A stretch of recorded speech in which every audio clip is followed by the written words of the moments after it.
네, 하나님의 말씀을 함께 보겠습니다. 우리 두 곳을 보겠는데요. 먼저 역대상 13장 3절에서 11절 말씀. 역대하 13장 3절에서 11절.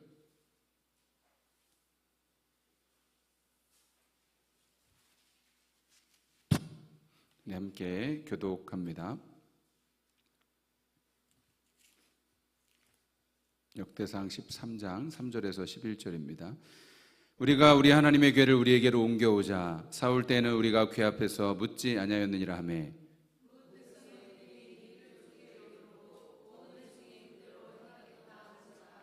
이에 다윗이 애굽의 시올 시내에서부터 하맛 오기까지 온 이스라엘을 불러 모으고 기란 여아림에부터 하나님의 궤를 메어오고자 할세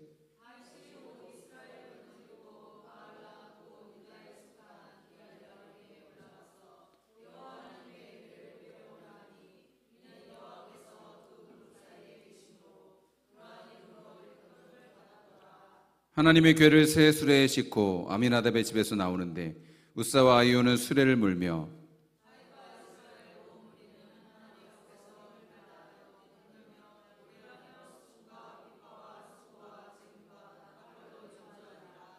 기돈의 타작마당에 이르러서는 소들이 뛰므로 우사가 손을 펴서 궤를 붙듦으로 말미암아 여호와께서 진노하사 치심에 그가 거기 하나님 앞에서 죽으니라.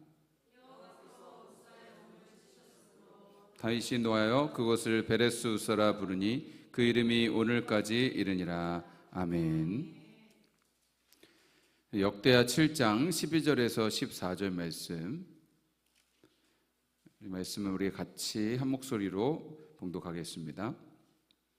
밤에 여호와께서 솔로몬에게 나타나사 그에게 이르시되 내가 이미 내 기도를 듣고 이곳을 택하여 내게 제사하는 성전을 삼았으니 혹 내가 하늘을 닫고 비를 내리지 아니하거나 혹 메뚜기들에게 토산을 먹게 하거나 혹 전염병이 내 백성 가운데 유행하게 할 때에 내 이름으로 일컫는 내 백성이 그들의 악한 길에서 떠나 스스로 낮추고 기도하여 내 얼굴을 찾으면 내가 하늘에서 듣고 그들의 죄를 사하고 그들의 땅을 고칠지라. 아멘.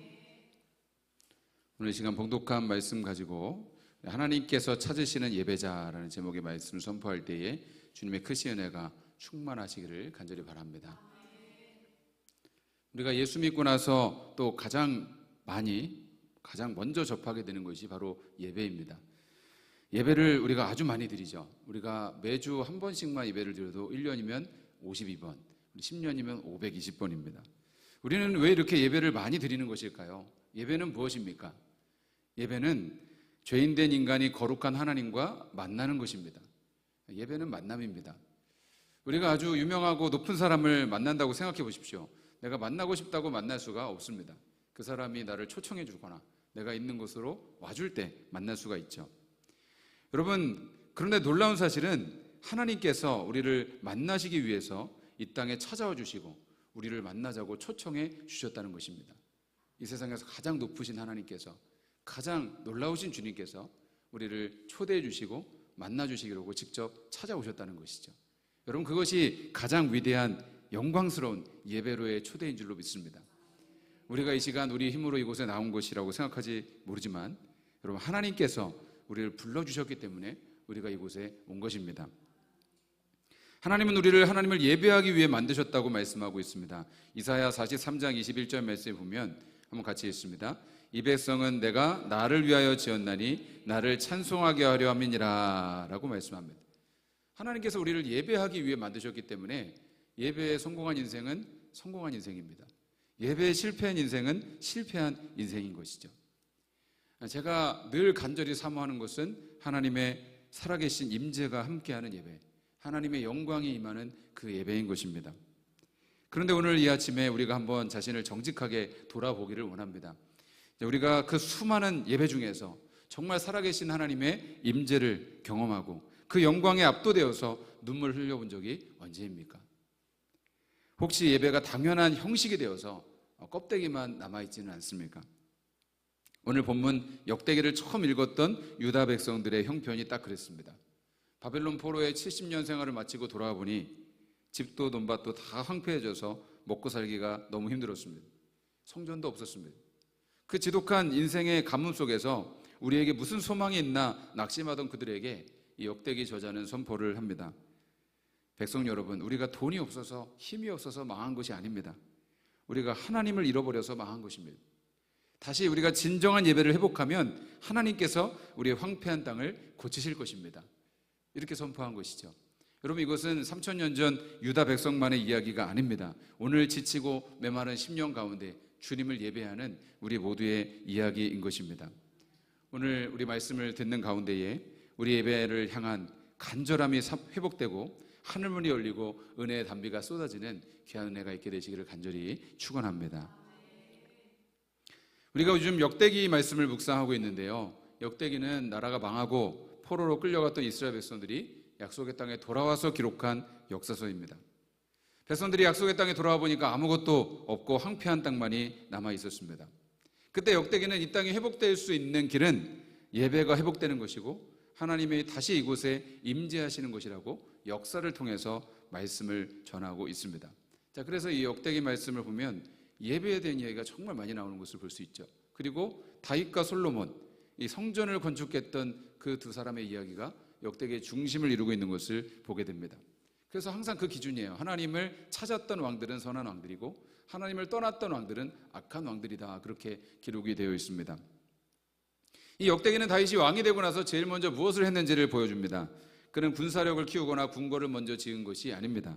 다윗이 왕자에 앉아서 가장 먼저 한 일은 하나님의 언약궤를 예루살렘으로 옮겨오는 것이었습니다.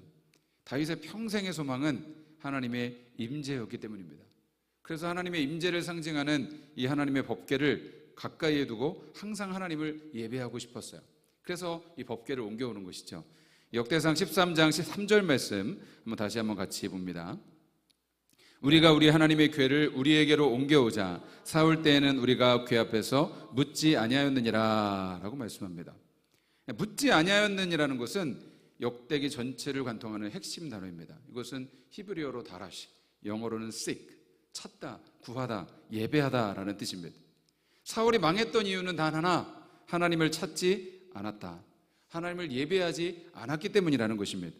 다윗은 그 사실을 알았습니다. 그래서 왕이 되자마자 하나님의 임재를 나라의 중심에 세우고자 했던 것입니다. 여러분, 예배의 회복은 언제나 갈망에서 시작이 되는 것입니다. 하나님을 향한 타는 듯한 목마름, 주님의 임재를 사모하는 마음에서 예배의 회복이 시작이 됩니다. 오늘 우리에게 그 갈망이 있게 되기를 바랍니다. 그런데 법궤를 옮겨오는 과정에서 비극이 일어납니다.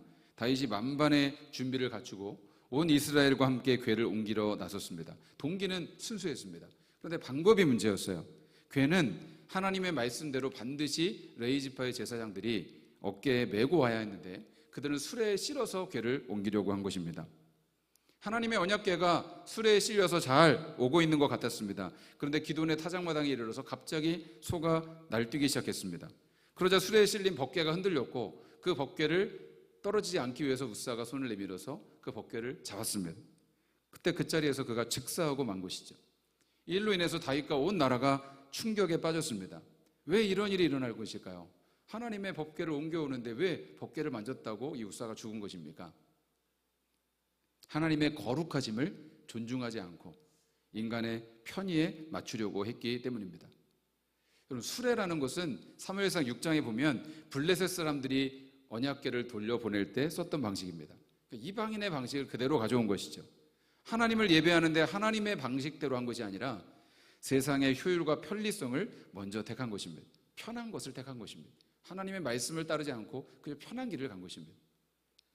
여러분, 부모가 어린아이한테 전기 콘센트 절대 만지지 말라고 경고합니다. 그것은 아이들을 통제하려는 것이 아니라 전기가 위험하기 때문에 그런 것이죠.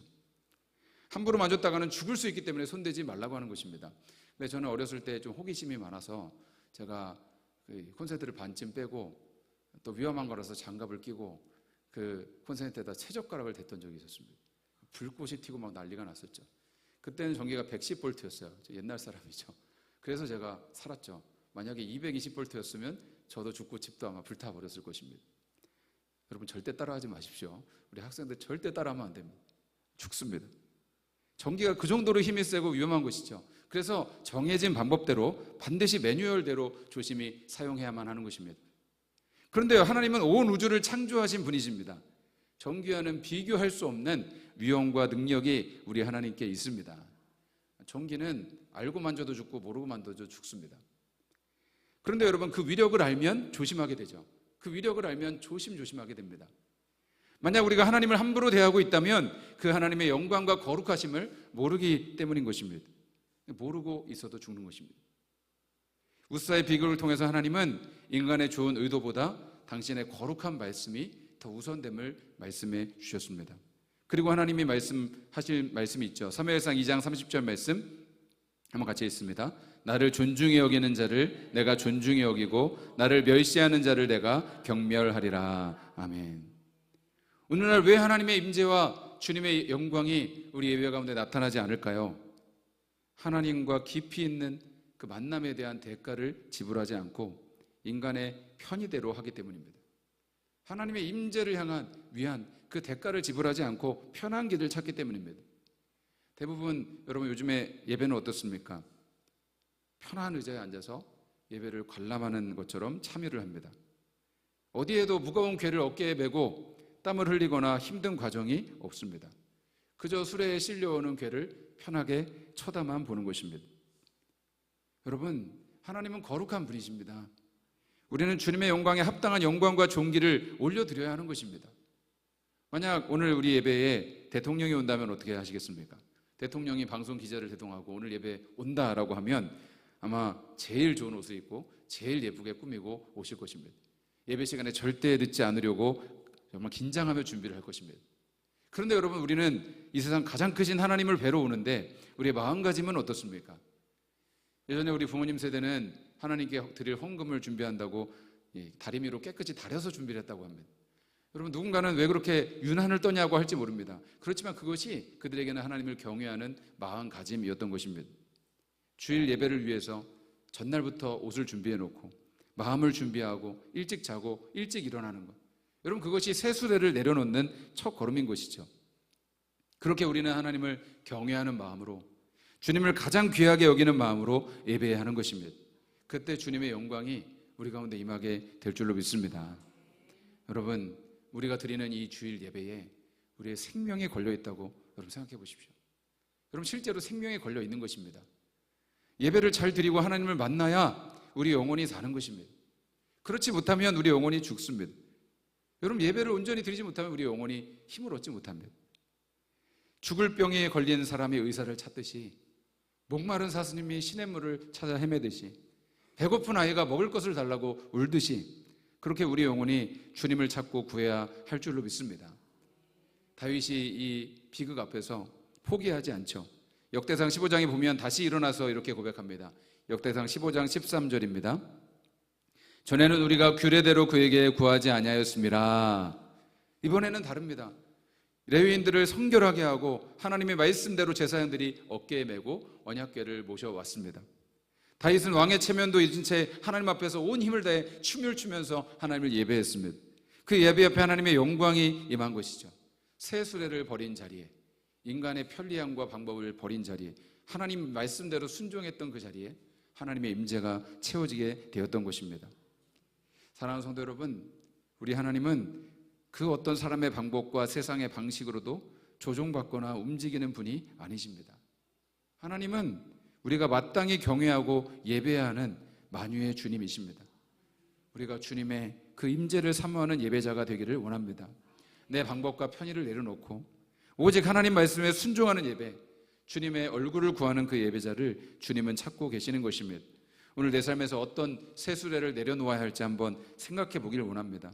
내 편리에 맞춘 신앙, 내 감정이 동할 때만 드리는 예배, 하나님보다 다른 것이 먼저인 삶의 우선순위 같은 것들이 우리가 내려놓아야 되는 삶의 새 수레인 것입니다. 오늘 그 수레를 내려놓고 하나님의 말씀대로 주님을 경외함으로 예배하는 하나님의 백성들이 되시기를 간절히 바랍니다. 또 역대하 7장 12절에서 14절 말씀을 우리 한번 다시 한번 같이 봅니다.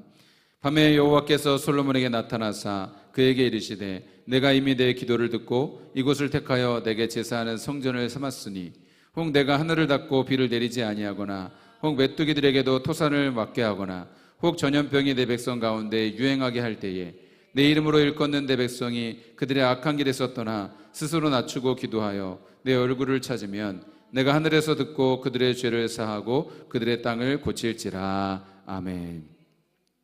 다윗이 준비를 하고 솔로몬이 성전을 건축했습니다. 7년의 건축 끝에 성전을 완공하고 성전 봉헌식을 드렸습니다. 솔로몬이 성전 봉헌식을 하면서 간절한 기도를 하나님께 드려요. 주의 백성이 어려움을 당할 때 성전에 나와서 혹은 성전을 향해서 기도하면 하나님은 그 기도를 들으시고 주님 죄를 사하여 주시옵소서. 그 간절한 기도를 드립니다. 그때 하나님께서 그 기도를 들으시고 솔로몬에게 나타나셔서 말씀을 해주셨습니다. 비록 성전이 무너졌어도 포로로 끌려갔어도 다시 하나님께 돌아오면 된다. 다시 하나님께 예배하면 된다. 그러면 하나님께서 반드시 그 땅을 고치시고 우리를 새롭게 해주신다는 것입니다. 포로 생활에서 돌아온 백성들에게 이 말씀이 큰 위로와 힘이 되었습니다. 13절 말씀을 보면 하나님께서 가뭄과 메뚜기와 전염병이 올 것을 말씀하시죠. 이것은 신명기 28장에서 말씀하셨던 언약적 저주의 목록입니다. 하나님의 말씀에 순종하지 않을 때 오는 저주들의 목록이죠. 죄로 인해서 하나님과 관계가 끊어졌을 때 찾아오는 삶의 황폐함입니다. 여러분, 오늘 우리 삶에도 이런 일들이 일어나고 있지 않습니까? 가뭄이 있습니다. 아무리 수고해도 삶의 단비가 내리지 않는 것 같은 메마름이 있습니다. 관계가 메마르고 무엇을 하고자 하는 의욕이 고갈되는 것입니다. 메뚜기가 있습니다. 열심히 모아두면 다 날아와서 먹어치우는 것 같은 소진감이 있습니다. 건강의 문제, 경제적인 위기가 있습니다. 또 전염병이 있습니다. 내 힘으로 막을 수 없는 힘든 문제들이 있습니다. 질병의 문제가 있습니다. 그로 인해 불안과 두려움이 가정과 삶을 덮쳐오는 것입니다. 사람들은 이 문제를 땅에서 해결하려 합니다. 더 좋은 세수례를 찾고 더 나은 방법을 연구합니다. 그러나 하나님 말씀하십니다. 땅의 문제는 하늘이 열려야 해결된다는 것입니다. 하늘문이 열려야 우리의 모든 문제가 해결된다는 것입니다. 그래서 오늘 역대하 7장 14절 말씀에는 회복을 향한 하나님의 처방이 담겨 있습니다. 내 힘으로 일컫는 내 백성이 그들의 악한 길에서 떠나 스스로 낮추고 기도하여 내 얼굴을 찾으면 내가 하늘에서 듣고 그들의 죄를 사하고 그들의 땅을 고칠지라. 내 이름으로 일컫는 내 백성이라는 것은 너희는 여전히 내 백성이라는 것입니다. 너희가 죄로 인해 포로로 끌려가 매를 맞았어도 너희는 여전히 내 백성이다. 너희는 여전히 나의 것이다. 우리가 돌아올 수 있는 것은 우리가 의로워서가 아니라 잘해서가 아니라 하나님이 여전히 우리를 내 백성이라고 불러주시기 때문입니다. 스스로 낮추고 겸비하여서, 이것은 교만을 꺾고 내 힘으로는 안 된다는 정직한 고백입니다. 하나님 밖에는 고칠 수 있는 분이 없다는 것을 인정하는 것입니다. 내 얼굴을 찾으면 우리는 보통 하나님의 손을 구하죠. 건강을 주세요, 돈을 주세요, 문제를 해결해 주세요. 그러나 하나님은 내 얼굴을 찾으라고 말씀하십니다. Seek my face. 주님께서 그 얼굴을 찾으라고 말씀하시는 것이죠. 얼굴은 관계입니다. 하나님의 임재, 하나님 그 자체를 구하라는 것입니다. 아이가 아빠에게 용돈 주세요라고만 하고 아빠에게는 아무 관심이 없다면 그것은 아빠의 손만 구하는 것이지만 아빠가 정말 보고 싶었어요라고 달려온다면 그것은 얼굴을 구하는 것이죠. 하나님은 우리가 복만 구하는 것이 아니라 하나님 자신의 얼굴을 사모하기를 원하시는 것입니다. 그들의 땅을 고칠지라. 여기서 고친다는 것은 히브리어로 라파입니다. 여호와 라파, 치유하시는 하나님께서 그 이름처럼 황폐해진 심령과 가정과 일터와 관계 모든 것을 하나님께서 고쳐주신다는 것입니다. 그 조건은 오직 하나, 주님 앞에 낮아진 마음으로 주님의 얼굴을 구하며 하나님께로 돌아오라는 것입니다. 회개하라는 것입니다. 우리가 회개에 대해서 오해하는 경우가 있어요. 예배 시간에 막 울고 감정적으로 뉘우치면 회개했다고 생각하는 것이죠. 그런데 여러분, 회개는 그저 감정적으로만 뉘우치고 후회하는 것이 아니라 잘못된 방향에서 올바른 방향으로 돌이키는 것입니다. 베드로나 가룟 유다나 똑같이 예수님 배신하는 죄를 지었죠. 그렇지만 가룟 유다는 그저 감정적으로만 뉘우치기만 했습니다. 그리고 자신의 삶을 돌이키지 않았습니다. 그런데 베드로는 감정적으로 뉘우칠 뿐만 아니라 예수님께로 다시 삶의 방향을 돌이켰습니다. 그래서 그에게 다시 한번 기회가 주어진 것이죠. 여러분, 진짜 회개는 감정의 눈물이 아니라 방향의 전환인 것입니다. 우리가 예배 시간에 아무리 눈물을 흘리면서 잘못했구나 아파하면서도 이 예배당 문을 나서면서 여전히 어제와 똑같은 길로 가면서 똑같은 행동을 반복한다면 그것은 진정한 회개가 아닙니다. 요즘에 내비게이션이 잘 돼 있어서 모르는 길도 잘 갈 수 있지 않습니까? 예전에는 다 지도 보고 찾아다녀서 잘못된 길을 들어서도 한참 뒤에야 알게 되는 경우가 많았습니다. 만약 부산에 가야 되는 길을 가야 되는데 잘못 길을 들어서 전라도 광주로 가는 길을 탔다면 어떻게 되겠습니까? 길을 잘못 들었다는 것을 일단 알고 유턴해서 돌이켜야 하는 것이죠. 하나님의 말씀이 우리 인생의 내비게이션입니다. 우리가 말씀 가운데 우리 인생의 잘못된 길에 들어서 있다는 것을 깨닫게 됩니다. 그럼 내가 잘못 왔구나, 돌이켜야 하겠구나 하면서 삶의 방향과 목적을 다시 하나님께로 설정해야 하는 것입니다. 목적지를 다시 설정해야 하는 것이죠. 그리고 그 길로 가야 합니다. 그런데 많은 사람들이 길을 잃고도 그것을 모릅니다. 왜냐하면 자신을 정직하게 보지 않기 때문입니다. 자신의 모습, 내가 지금 어디 있는지를 정직하게 보지 못하기 때문이에요. 예전에 아이들 키우면서 힘들어하는 부모들에게 CCTV를 설치하고 이제 그것을 보면서 이제 아이 양육 솔루션을 주는 그런 프로그램이 있었습니다. 그런데 그 CCTV를 부모들이 이제 같이 진행자랑 보면서 충격을 받는 것입니다. 자기가 자녀들에게 그런 말을 하고 그런 행동을 하는 것을 본인들은 전혀 자각하고 있지 못했던 것이었습니다. 내가 아이에게 저런 말을 하고 있었나? 내가 가족들한테 저런 무서운 표정을 짓고 있었나? 발견하고 막 우는 것입니다. 우리도 마찬가지죠. 가정에서 내가 얼마나 고압적인 부모인지, 배우자에게 얼마나 이기적인지, 하나님 앞에서 얼마나 형식적으로 살아왔는지 우리 자신은 잘 보지를 못합니다. 그리고 자기는 잘하고 있다고 생각하는 것이죠. 여러분, 오늘 이 말씀이 우리 삶을 비추는 하나님의 CCTV입니다. 하나님 앞에서 말씀 앞에 정직하게 서는 것. 하나님, 내가 이제 어떻게 해야 합니까? 하나님, 내가 지금 어떻게 해야 합니까? 여러분, 라고 깨닫고 하나님 앞에 기도하는 것이 여러분 진정한 회개의 출발점인 것입니다. 길을 잃었다면 여러분 이제 가야 할 방향을 알아야 하는 것이죠. 우리는 어디로 가야 합니까? 우리의 인생의 목적지는 바로 하나님의 얼굴입니다. 하나님 그분 자체인 것입니다. 하나님의 얼굴을 찾는다는 것은 하나님과의 관계를 회복하는 것입니다. 하나님의 임재 앞에 나가는 것입니다. 그것이 진정한 예배입니다. 다윗은 시편 27편 8절에서 이렇게 고백합니다. 같이 한번 읽습니다. 너희는 내 얼굴을 찾으라 하실 때에 내가 마음으로 주께 말하되 여호와여 내가 주의 얼굴을 찾으리이다 하였나이다. 아멘. 다윗은 군대도 있고 재물도 있고 권력도 있었습니다. 그렇지만 그가 평생 간절히 찾은 것은 하나님의 얼굴이었습니다. 그래서 그것이 바로 다윗을 하나님 마음에 합한 자로 만든 비결이었습니다. 사랑하는 성도 여러분, 지금 내 인생에 가뭄이 들어있습니까? 메뚜기가 달아옵니까? 두렵고 불안합니까? 그렇다면 지금 내가 향하고 있는 방향이 어디인지를 점검해 보십시오. 더 많은 돈을 향하고 있습니까? 더 좋은 환경을 원하고 있습니까? 아니면 하나님의 얼굴을 구하고 있습니까? 돌이키시기 바랍니다. 지금 당장 돌이켜서 회개하시기 바랍니다. 스스로를 낮추고 하나님의 얼굴을 향해서 방향을 돌리십시오. 그러면 하나님이 약속해 주셨습니다. 내가 하늘에서 듣고 그들의 죄를 사하고 그들의 땅을 고칠지라. 트랜스포메이션이라는 다큐멘터리 영상이 있는데요, 예전에 우리가 함께 한번 본 적이 있죠. 한 국가와 지역 가운데 하나님께서 일으키신 놀라운 회개와 부흥의 운동에 대한 그런 기록입니다. 정말 황폐한 땅이에요. 가정이 무너져 있고 지역에 가뭄과 기근이 있고 사람들은 마약이나 술에 중독되어 있고 모든 것이 어둡기만 한 나라와 지역들이 있었어요. 그런데 그곳에서 정말 하나님의 얼굴을 구하며 회개하고 기도하며 연합하여 예배하는 교회와 사람들이 있었습니다. 그 예배 가운데 회개가 일어나고 주님의 임재가 회복되고 부흥이 일어났을 때 가정이 회복되고 공동체가 회복이 되고 교회가 회복이 되는 일들이 일어났습니다. 그런데 놀랍게도 황폐한 그 땅에 풍성한 열매들이 맺히고 엄청나게 소출이 증대되는 일들이 일어나게 되었다는 것입니다. 실제로 엄청나게 큰 열매들이 맺히고 정말 가뭄 들었던 황폐했던 그 땅 가운데 그런 놀라운 회복의 역사가 일어나는 것을 그 다큐멘터리는 증거하고 있었습니다. 땅이 사람과 연결되어 있기 때문인 것이죠. 우리 가운데도 그런 일들이 일어나게 될 것입니다.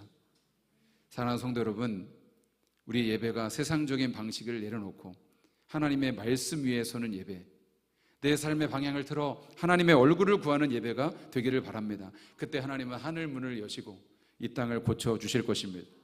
하나님께서 마지막 때에 찾으시는 것은 어떤 건물이 아니라, 성전이 아니라 다윗의 장막, 예배자들을 다시 일으켜 세우시겠다고 주님 말씀하셨어요.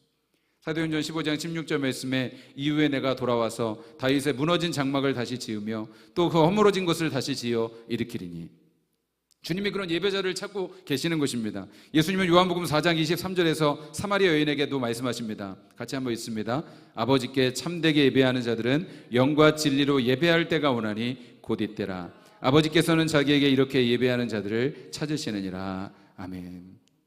우리가 하나님을 찾는 것 이상으로 하나님은 이 땅에 참된 예배자를 찾고 계십니다. 예수님께서 성전의 휘장을 찢으심으로 우리는 언제든지 하나님의 임재 앞으로 담대히 나아갈 수 있게 되었습니다. 여러분, 지금 이 순간이 바로 그 절호의 기회인 것입니다. 주님은 임재할 장소를 찾고 계십니다. 그것은 화려한 건물이 아닙니다. 완벽한 프로그램이 아닙니다. 스스로 낮추고 주님의 얼굴을 구하는 굶주린 예배자들이 있는 곳에 주님은 임재하시는 것입니다. 지금 내가 마련한 새 수레를 내려놓으시기 바랍니다. 그리고 주님께로 유턴하십시오. 주님의 얼굴을 구하십시오. 주님 안에 우리 안에 성령께서 오셨습니다. 우리 안에 오신 그 주님의 얼굴을 날마다 구하면서 주님 앞에 나아가십시오. 그것이 오늘 우리가 회복해야 될 예배인 것입니다.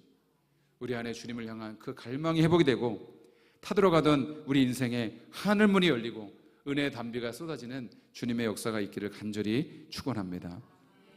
오늘 말씀 기억하면서 우리 잠시 찬양하며 기도하며 주님께 나가기 원합니다.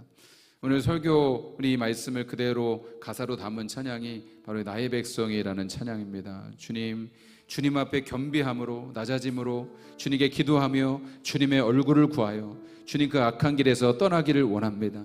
주님만을 구하기 원하고 주님 우리에 있는 모든 세술에 우리 인간적인 방법들을 내려놓고 주님을 경외함으로 오직 주님만을 예배하기를 원합니다.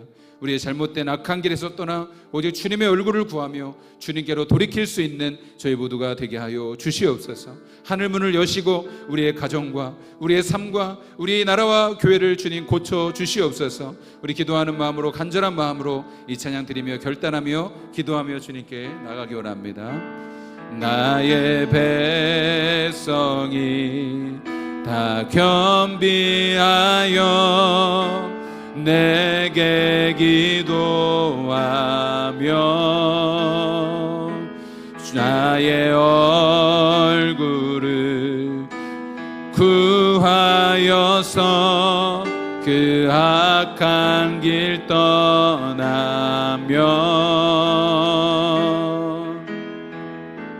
하늘에서 듣고 죄를 사하며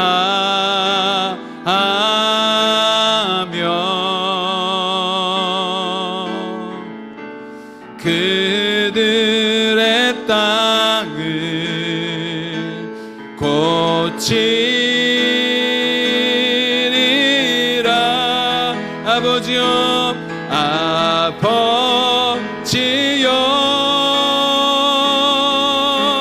고쳐 주소서.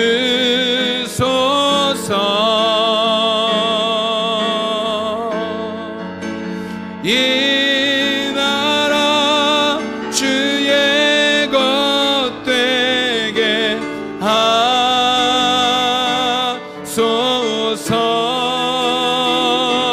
주 하나님 간절히 기도하오니 상하니 땅 새롭게 하소서. 아버지여 우리 손 높이 들고 주님 앞에 간절히 기도합니다. 아버지여 고쳐주소서. 고쳐주소서.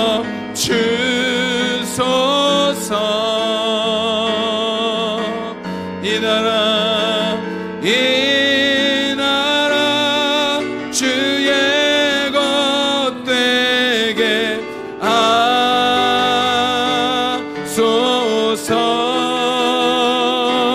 주 하나님 간절히 기도하오니